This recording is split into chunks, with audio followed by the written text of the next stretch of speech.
Hello everyone and welcome to a new video on the channel. Today's video is going to be continuing my Blu-ray collection video series, and today we're going to be doing the P's and the Q's. We'll start off with the Q's, very small stack, and then I've got four shortish piles for the P's. So yeah, we'll get on with that and see how it goes. So first up we have Queen and Slim. This was back when it came out, I want to say about 5 years ago now. It was a secret screening at my old Cineworld, and I went to see it and really enjoyed it. Sort of like a modern day take on the Bonnie and Clyde story, but done differently with a lot of modern elements. I'll say I'm not going to go into it too much because it's quite a how do you say, I don't really know, it's quite a it's definitely a powerful film, but yeah, it's a decent film. Queen and Slim. Throwing them everywhere. Next up we have Quick Change. This was one that they released, one of the first Warner Archive UK releases they released last year when they started releasing them. So I thought I'd give it a go. It has a good cast, thought I'd give it a go, see what it was like. And it's basically like a comedy caper film about Bill Murray, who's a bank robber basically, who disguises himself as a clown to rob a bank. And then you've got Jason Robards, who's playing the, I think he's an FBI agent, trying to track him down. And Randy Quaid, Gina Davis play his friends and lover. I think Gina Davis is his girlfriend, I believe. And you've also got some really early performances in here from Stanley Tucci and Tony Shalhoub, who I'm currently watching in Monk, which is probably what he's most known for. But yeah, it's a funny comedy if you can get it cheap enough. One that I'd recommend. Next up, the last in the queues, I'll show them together. A Quiet Place and A Quiet Place Part 2.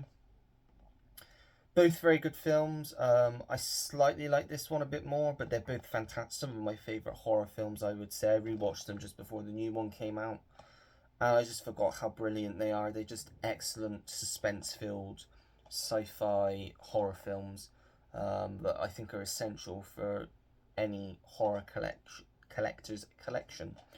So yeah, those are the A Quiet Place films. Should I get them the right way out? That way, yeah. Next up, I think it's over here. I'll move these this way. We have one that's not a great film, Pacific Rim Uprising. It's one that I saw at the cinema when it came out, and I just thought it was okay. It was a cheap pickup, I think. I haven't seen it since the cinema, so I probably will rewatch it, because if I don't like it, it will be going out of the collection to save some space. So yeah, that's Pacific Rim Uprising.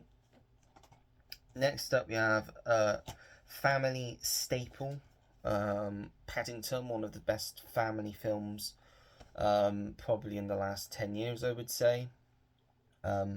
Just a delightful, wonderful film about Paddington Bear, who's obviously a big character here in the UK for children's books, but it just had a lot of joy. Just a great film, and the second one's even better, I think, so I'm really looking forward to the third one in November.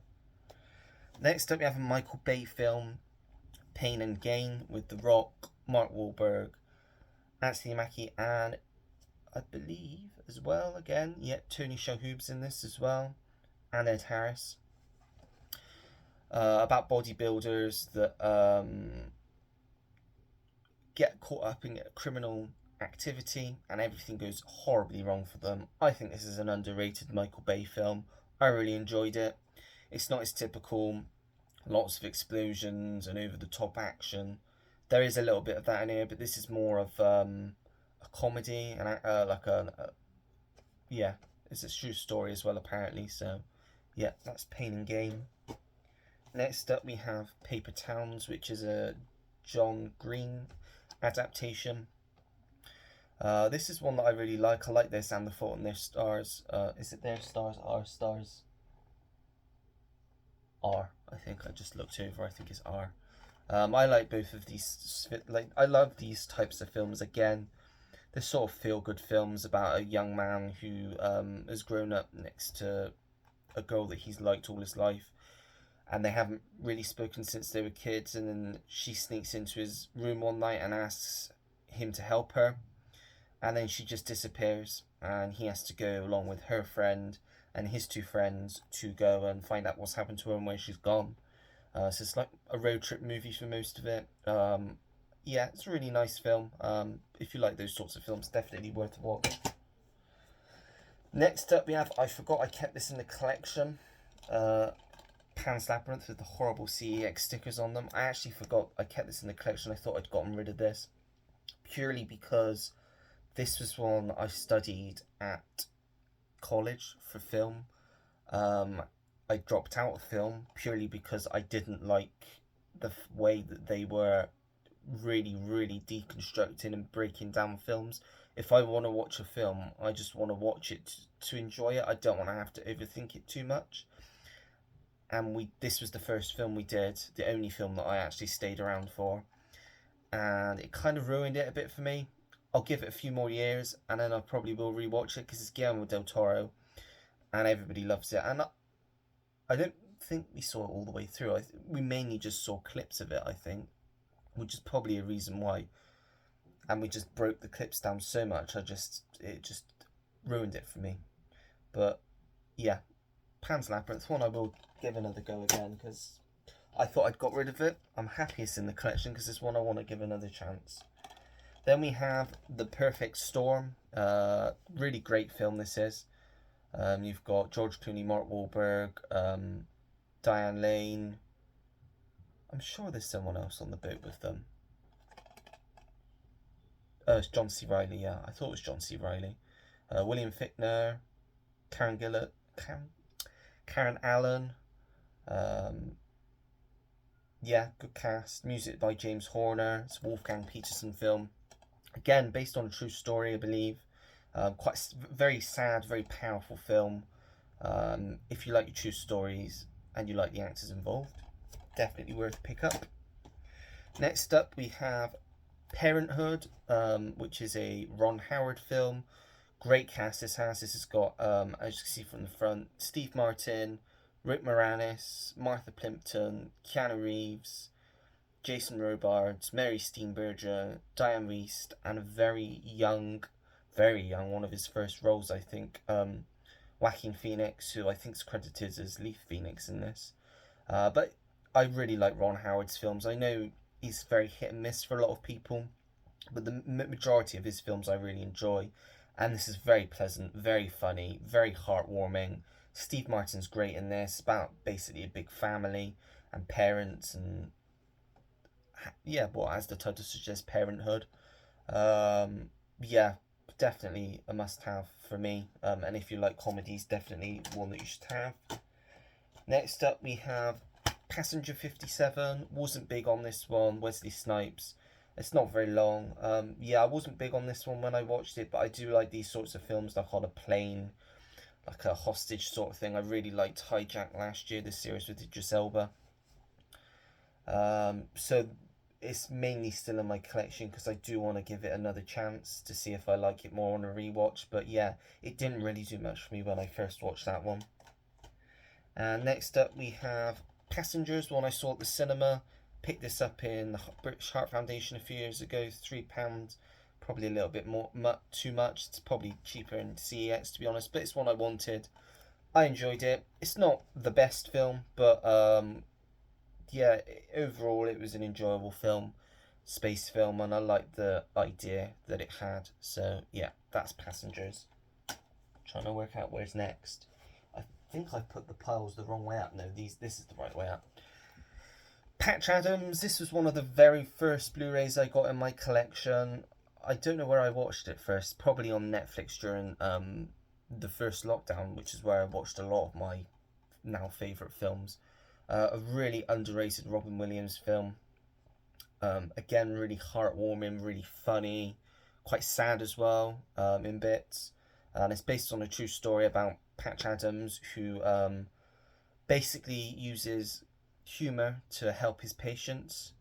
Um, and everybody ridicules him in the college, university, all the teachers and the board, and they want to get rid of him because they think it's wrong how what he's doing. But it's a lovely film, great film. If you like Robin Williams, it's an absolutely essential one for your collection. Patch Adams. Next up, we have Paul, Simon Pegg, Nick Frost. One of the best comedy duos I know. One that I probably watched far too young. I watched this when it came out. It was actually the very, very first. No, it wasn't the very first. It was the second DVD I had bought brand new for the collection. The first being Avatar.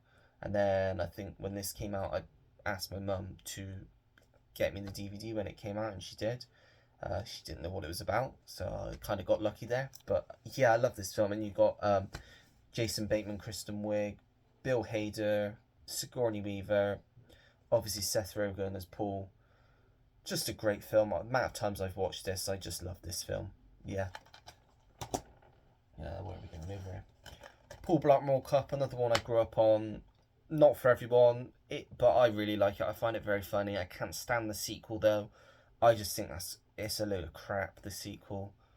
But this one was a lot of fun. I like Kevin James. It's obviously in the same ilk as Adam Sandler films. It's the same company, his production company, and obviously Kevin James is one of his friends. So if you don't like that sort of thing, this probably won't be for you, but I love it. It's just one, like I say, I grew up on, and I've watched it so many times. Next up, we have The Pelican Brief, one I actually forgot I had in the collection. Yeah, really like this. Denzel Washington, Julia Roberts, conspiracy thriller based on a John Grisham book. I love all of the John Grisham adaptations. There's probably only one or two that I haven't seen that I need to get around to watching. But yeah, really good film. Alan Pakula directed this. I think he was a great director as well. If you like your conspiracy thrillers, definitely one to check out. Next up, we have The Personal History of David Copperfield, which is an Armando Iannucci film. I really like his comedy. He did a series a few years ago, Avenue 8? Was it Avenue 8? On the spaceship with Hugh Laurie, whatever it was. I really liked that. It got cancelled after 2 series. But I thought it was really funny. And I saw not that long ago In the Loop, which I think is linked to The Thick of It, which I really need to watch. And The Death of Stalin he also directed, which will be later on in my collection. But I like his comedy. I think he's really funny. It's got a specific type of comedy, and this has got a great cast. His usual collaborators, Hugh Laurie, Peter Capaldi. Who else is usually in his films? It's usually those two. But you got also Dev Patel, Tilda Swinton, Ben Whishaw, Paul Whitehouse, Daisy May Cooper, Benedict Wong, Gwendolyn Christie. Really great British cast there, and it's a really good take on David Copperfield. Next up, we have Peter Rabbit. Yeah, this is fun. I haven't bothered getting the sequel because didn't think that much of it, but this is an alright family film. Nothing too special. Is it one that's going to stay in my collection forever? Probably not, but yeah, it's there for now. Then we have one of my... I only watched this really recently. It's become one of my favourite films. I just loved it. The Perks of Being a Wallflower.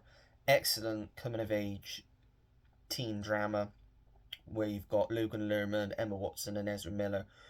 Logan Lerman's just started at a new school, I think, and he becomes friends with Emma Watson and Ezra Miller's characters, who are brother and sister, and it's just your typical coming-of-age story. Lots of things happen as they fall in love.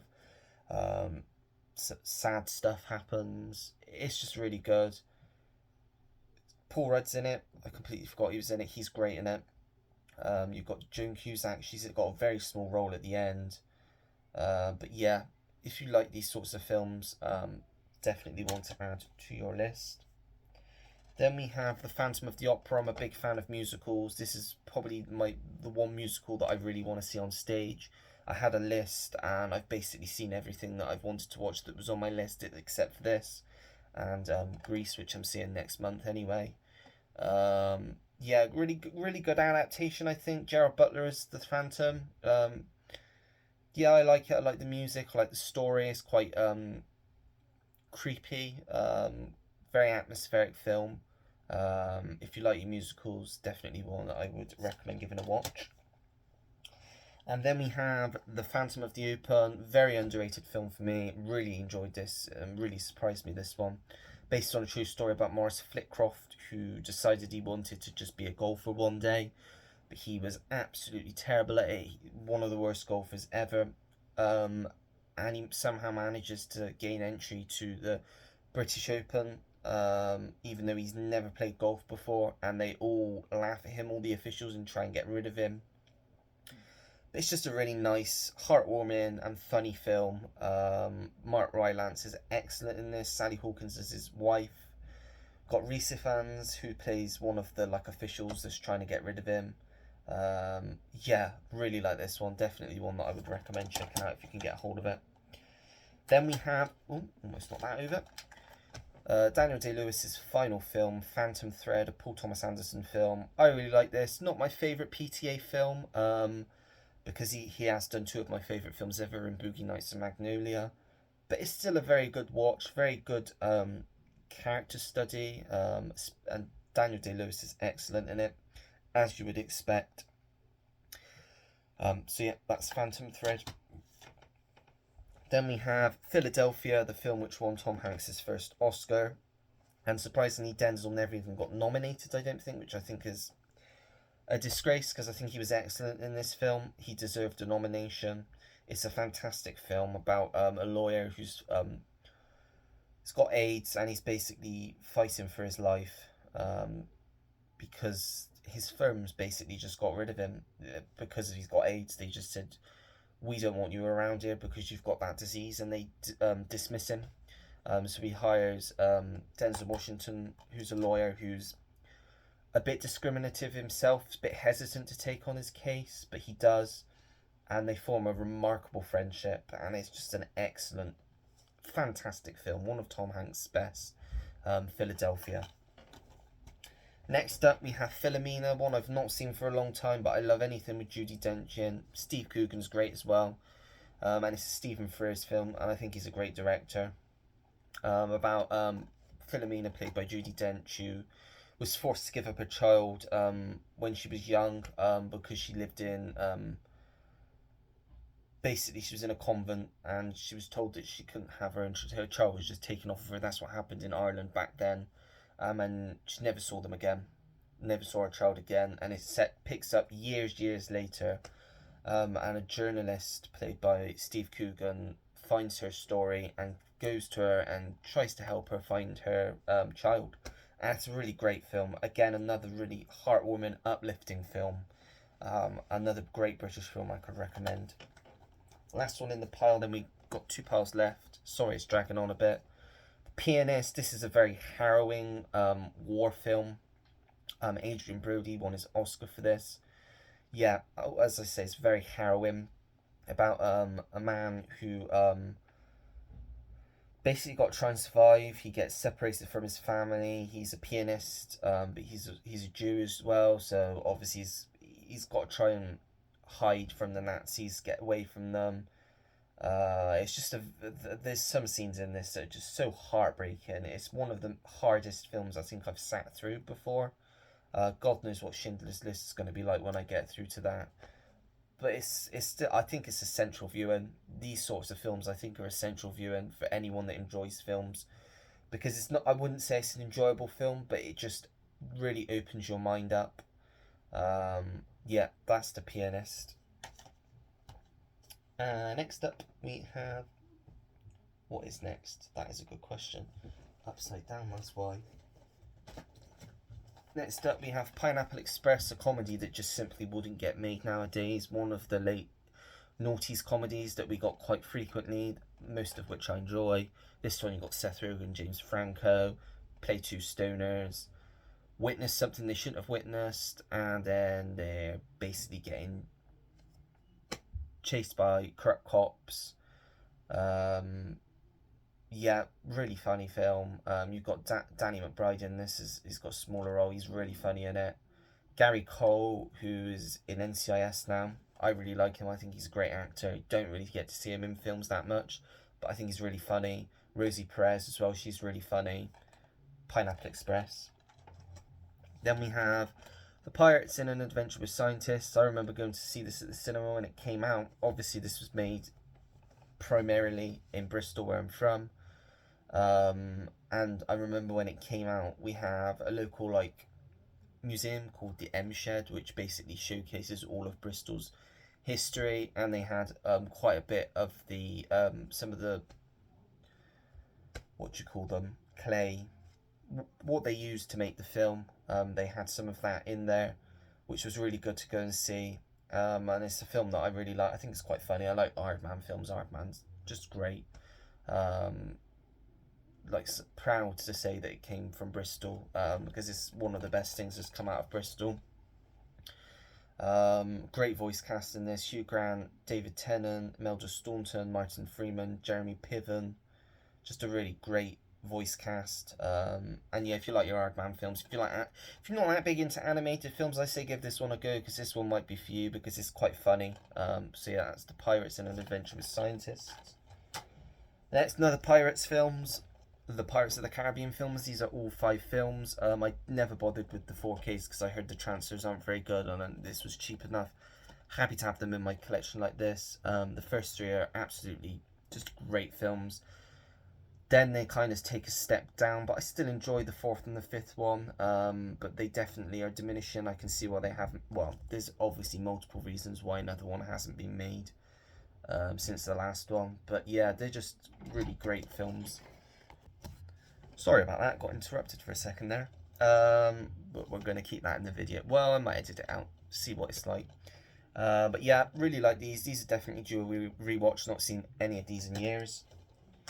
Then we have Pixels. Yeah, another decent Adam Sandler film, one of his better ones. This was actually a random fact for you. This was the last theatrically released Adam Sandler film, at least here in the UK. After this, all his films went to Netflix because he's had a deal with them for the last however many years. I don't know whether it's because this one wasn't very well received, so no studio really wants him for theatrical releases anymore. I don't know. I like this one. As I say, this is one of his better ones, I think. So yeah, that's Pixels. Then we have The Place Beyond the Pines, a Derek Cianfrance film. I believe he's doing his first film in something like 7 years. I think he starts filming next month, called Roofman, with Channing Tatum, based on a true story. That sounds interesting. I'm looking forward to that one. But this is, yeah, I'd say this is his best film. It's up there. It's a tie between this and Blue Valentine. I think Blue Valentine for me is a bit more of a struggle to watch. It's a great film, but it's a bit more difficult to watch. This, I think I resonate. I connect with the story a bit more on this. And I like there's sort of like a twist in it. Not really, but this halfway through something happens and you realise, oh, that's happened, and you don't expect it to happen. But you've got Ryan Gosling, who's excellent in this, Bradley Cooper, Eva Mendes, Ben Mendelsohn's in this, Mahershala Ali, Rose Byrne, Bruce Greenwood. Just a great cast. Ray Liotta, completely forgot he was in it. Yeah, Place Beyond the Pines, great crime film that one is. Then we have one from last year, Plane, Gerard Butler. It's a decent film, nothing new or exceptionally great, but it's a fun little action film, short action film. So I thought, yeah, I'd add that to the collection. This one, I only watched this for the first time last year, and it is now one that is going to be a staple for me every year. It's one of my favourite comedies, I would say. Definitely in my top 100. Planes, Trains and Automobiles. Steve Martin, John Candy, another excellent comedic duo that we only ever got to see once together, unfortunately. This is probably my favourite, I'd probably say, 80s comedy. Absolutely love this, but the thing that I love so much about this It has so much heart, this film. So much heart, especially John Candy's character. It isn't just like a odd screwball comedy. There's so much heart to this film, and the ending. If the ending doesn't bring a tear to your eye, then you have no soul. Sorry, but it's true. That ending is just John Candy's face at the end, the last shot, just what he does with his hand, just everything. It's just a fantastic film. Essential viewing again, I think. Planes, Trains and Automobiles. Then we have Rise of the Planet of the Apes, the first in the New Apes trilogy. One that I've not seen for a long time. Definitely one that's due for a rewatch. And then following that, we have Dawn. Supposedly the best in the series, but I've not seen it for so long, so I couldn't say myself. And I haven't actually got War. That's one I need to get in the collection. Then we have a great war film, Platoon, Tom Berenger, Willem Dafoe. Who else is in this? Charlie Sheen. A very early role from Johnny Depp as well, if I remember rightly. Yeah, just a very gritty, good, dark, harrowing Oliver Stone Vietnam War film. Great film that one is.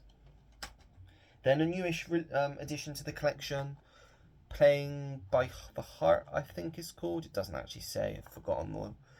Really like this one. I got this because of the cast, because I thought the cast was phenomenal, and it's the day I'm recording this. Unfortunately, Gina Rowlands, who's in this film, passed away at 94 from, well, it's not been confirmed, but she did suffer from Alzheimer's the last few years, which is quite what's the word? Ironic, I suppose, considering just in the Notebook where she played a character who suffers from Alzheimer's, and this film as well, her on-screen husband Sean Connery, he passed away from Alzheimer's a few years ago.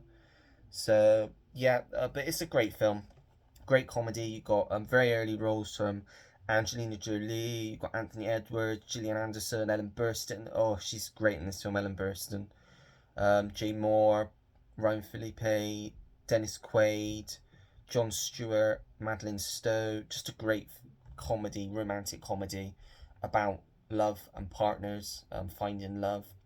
Really good. This is the only way I think you can get it now, because I think the American release is heavily out of print. I got this through Amazon UK for just under £20.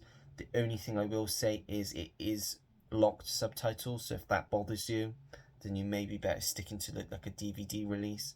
But it didn't bother me. I was just happy to have it on Blu-ray. So that is Playing by the Heart.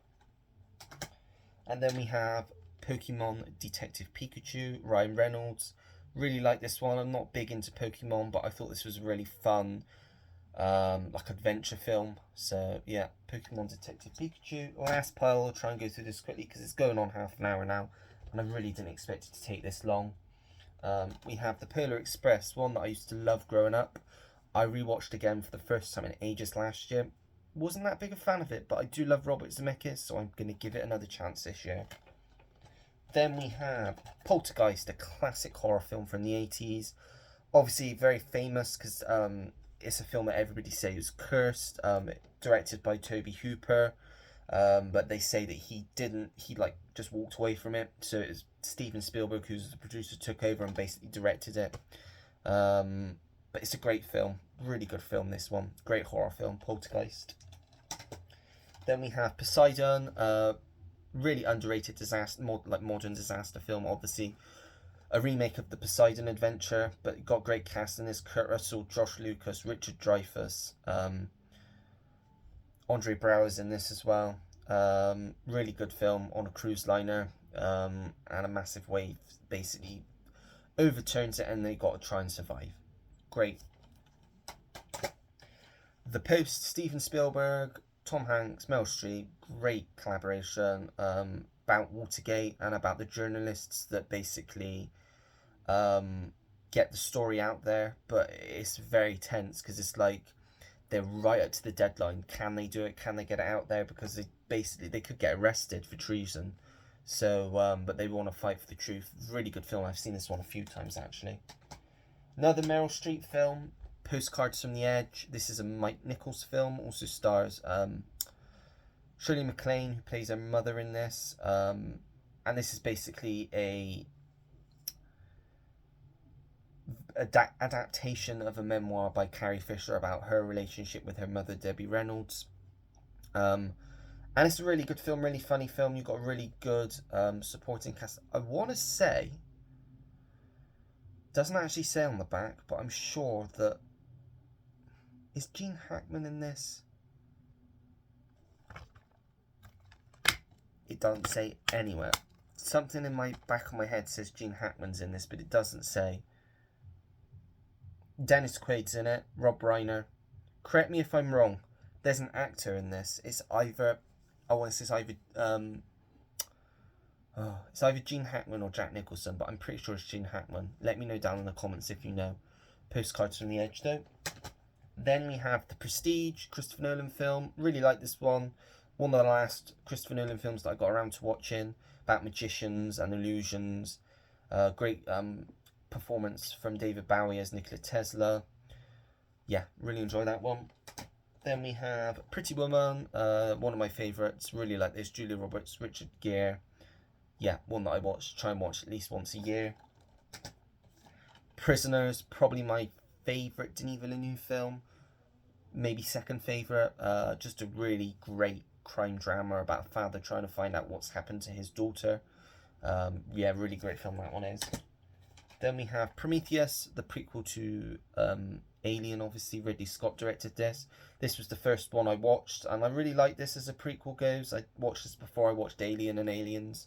We'll give this a rewatch before I watch the new Alien. I'll probably give them all, well, not the first and Aliens, because I only watched them for the first time this year. But I'll watch Alien 3, Resurrection, this, and then Covenant before I watch the new one, I think. The Promise, one I remember seeing at the cinema, remembering it being a really decent film, one that I found in CX recently, so yeah, I'll give that one a watch again soon. Promising Young Woman, Emerald Fennell's first film, Carey Mulligan. Yeah, really good one. This is really, again, quite harrowing, quite powerful performance from Carey Mulligan in this. Yeah, good one, that one. Then we have The Proposal, another great comedy, and it's obviously Ryan Reynolds, Sandra Bullock, great pairing. But I think the star of this show has got to be Betty White. Anytime she pops up in these sorts of films, she's just great. She has some great moments in this. Yeah, The Proposal.